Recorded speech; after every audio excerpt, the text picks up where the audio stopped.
Hai semuanya, Assalamualaikum warahmatullahi wabarakatuh. Welcome back again to my YouTube channel di Tortri Channel.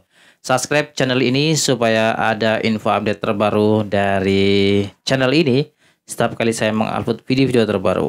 Oke, di video kali ini saya akan membahas updatean terbaru dari core team yang ada di layar beranda Pi Network kita masing-masing. Lagi-lagi core team memperingatkan KYC dan KYC. Kenapa? Karena KYC ini adalah hal yang paling penting, adalah salah satu syarat bagian menuju open network. Apa sih Bang syaratnya open network dan kapan kepastiannya sih? Oke. Di beberapa updatean sebelumnya itu core team menyebutkan bahwa syarat menuju open network di tahun 2024 ini yaitu adalah salah satunya KYC-nya sudah mencapai target 15 juta pioner. Kemudian migrasinya 10 juta pioner dan dilanjutkan oleh 100 aplikasi ekosistem ke menuju mainnet. Saat ini 100 aplikasi ini masih dalam tahap ke testnet. Nah, kalau KYC-nya masih terkendala, belum mencapai target 15 juta user yang lolos KYC, ini juga akan mempengaruhi migrasi. Karena dari KYC dululah baru terjadi migrasi, ya kan? Kalau KYC-nya sudah sukses 15 juta, barulah terrealisasi migrasinya, yaitu sebesar 10 juta pioner. Nah, kalau KYC-nya masih keadaan seperti ini, ya, beberapa bulan yang lalu core team mengupdate informasi itu kurang lebih mendekati 14 juta atau 14 juta yang sudah KYC. Artinya kan kurang 1 juta lagi yang belum lolos KYC dan itu masih terkendala, guys. Banyak faktor yang belum lolos lah, ya kan? Kemudian tentatif, kemudian pengajuan nama ditolak, dan KYC di bawah umur juga ini kadang-kadang ditolak, ya, nggak diterima. Nah, banyak sebab ya faktor ditolaknya sebuah KYC itu, guys.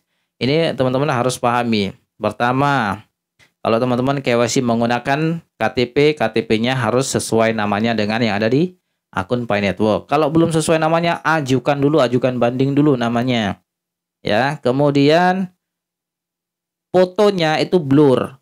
Ya kan, fotonya blur, nggak sesuai, itu juga akan menyebabkan ditolaknya sebuah KYC-nya. Sudah berkali-kali saya bilang, KYC ini kenapa dipersulit sih seakan-akan oleh core team gitu ya. Kalau aplikasinya sistemnya bagus, harusnya seperti aplikasi-aplikasi pada umumnya yang sistemnya memang benar-benar sudah bagus, KYC itu nggak lama-lama, guys. Paling lama itu 24 jam, itu misalkan di exchange. Ya, saya KYC di aplikasi itu banyak ya. Yang memang dibutuhkan data KYC termasuk exchange perbankan itu cepat gitu ya. Kenapa seolah-olah core team ini mempersulit gitu ya. Ada nggak ada alasan lain selain sistemnya yang belum bagus. Oke. Nah, ini perlu saya kritik juga ke Nicholas. Oke, kita coba analisa dan baca dulu keterangan yang diupdate oleh core team di bawah aplikasi itu. Kurang lebih artinya peningkatan Pi KYC baru-baru ini membuka blokir sejumlah besar pioner untuk mengajukan KYC mereka atau melanjutkan proses KYC mereka. Lah, kenapa diblokir kalau tujuannya memang targetnya 15 juta? Ayo, ini seakan-akan kan kayak diperlambat gitu loh. Ya kan? Kenapa harus diblokir? Apa karena datanya terlalu buruk kalian mengajukannya? Datanya terlalu suram gitu ya? Atau bagaimana? Atau masalahnya ini kan sebagai validator. Nah, ini saya perlu bahas juga, guys. Kalau KYC di aplikasi yang lain ya, di exchange itu nggak pakai sistem validator.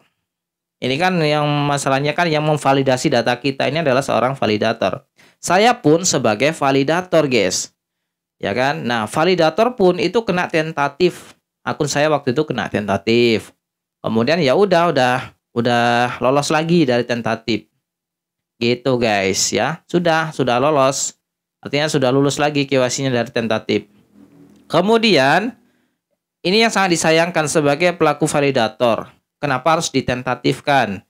Nah kan sistemnya kan blunder lagi kan Pinetwork ini. Kemudian sekarang kalau kita buka sebagai ini teman-teman coba komen yang sudah jadi validator. Saya itu sudah memvalidasi banyak data.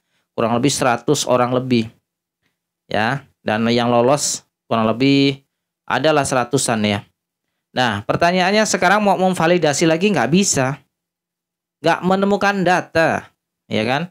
Yang lucu lagi, yang parah lagi, saya orang Indonesia memvalidasi itu data-data dari luar negeri. Ada yang dari China, Amerika, India. Yang Indonesia tuh hanya 2 orang atau berapa itu ya.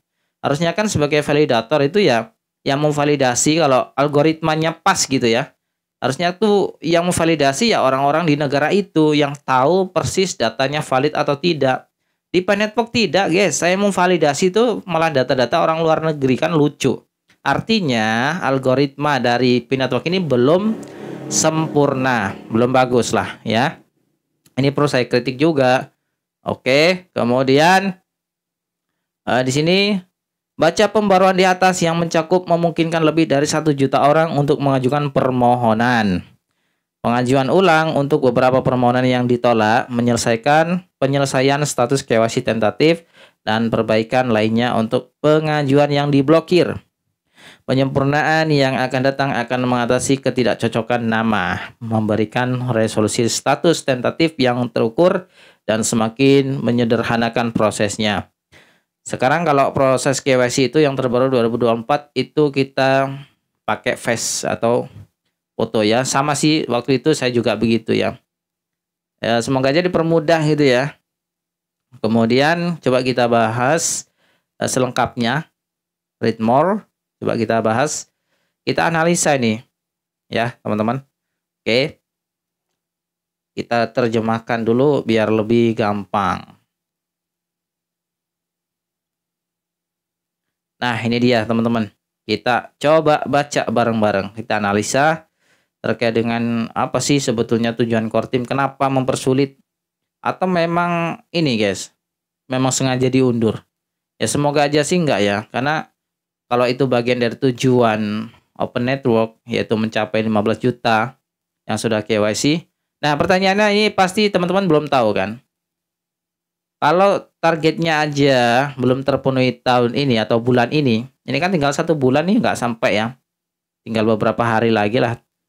27 hari atau berapa. Ya kan? 24 hari, 26 hari. Tinggal 26 hari lagi. Harusnya sudah mencapai 15 juta. Tapi kenyataannya sekarang masih update KYC terus. Sampai bosen guys saya bahas KYC ini ya.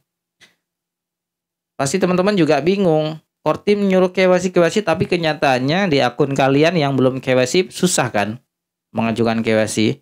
Nunggu undangan juga nggak muncul-muncul. Kalian mengajukan juga di menu KYC di Pi Browser juga. Datanya belum terbuka ya kan. Jangankan kalian yang belum KYC, yang jadi validator yang jelas-jelas ingin memvalidasi data kalian. Saya kan juga validator nih. Ya ini saya ngomong sendiri dan pengalaman saya sendiri. Saya juga validator. Tapi jadi tentatif waktu itu. Dan sekarang membuka sebagai validator ingin memvalidasi, mempermudah data-data kalian. Itu juga nggak bisa. Nggak dapat datanya.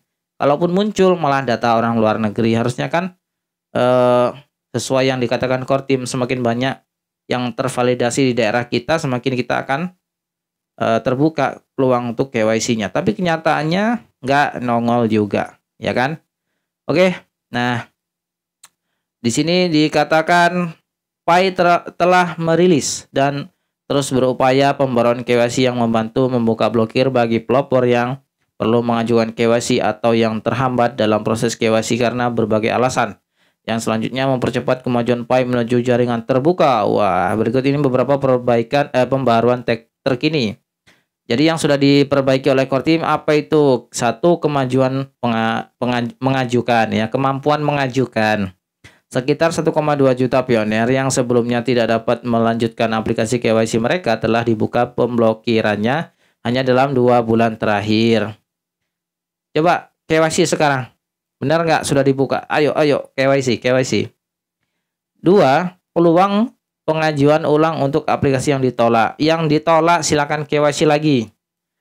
Kalau benar, berarti benar sistemnya bagus ya. Beberapa pelopor yang aplikasi KYC-nya sebelumnya ditolak karena kesalahan proses atau pengajuan yang disebabkan oleh pemohon perorangan kini dapat mengajukan ulang sebulan sekali lah. Sebulan sekali. Nah, ini waktunya tinggal nggak ada 1 bulan loh guys. Masa iya? Wah, ini pasti diundur guys Open Network-nya. Karena belum nyampe 15 juta ya. Peningkatan ini telah membantu hampir 250.000 orang mengajukan ulang aplikasi mereka sehingga mereka dapat memperbaiki kesalahan. Yang ketiga, memproses aplikasi yang diterima sementara. Sekitar 200.000 aplikasi KYC yang diterima sementara. Lah, kok diterima sementara? Kalau diterima terima aja lah, Bos. Telah dibuka blokirnya lebih dari 122.000 diantaranya kini sedang diproses ulang untuk melanjutkan proses KYC hingga tuntas. Waduh. Yang keempat, perbaikan bug. Masih ada bug lagi. Berarti memang ini ya, aplikasinya tuh memang masih banyak masalah, guys. Perbaikan bug untuk aplikasi yang diblokir. Masalah utama yang menghalangi beberapa pengguna dalam menyelesaikan KYC telah diatasi seperti bug yang mengaruhi video keaktifan dan pengiriman formulir. Sekarang pembaruan mendatang. 1. Persetujuan tentatif yang ditingkatkan.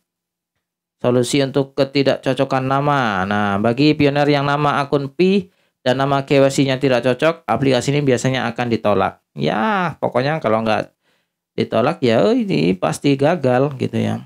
Harus rubah nama dulu, banding nama. Nah, kenyataan di lapangan kalau sudah mengajukan banding nama masih juga nggak diterima.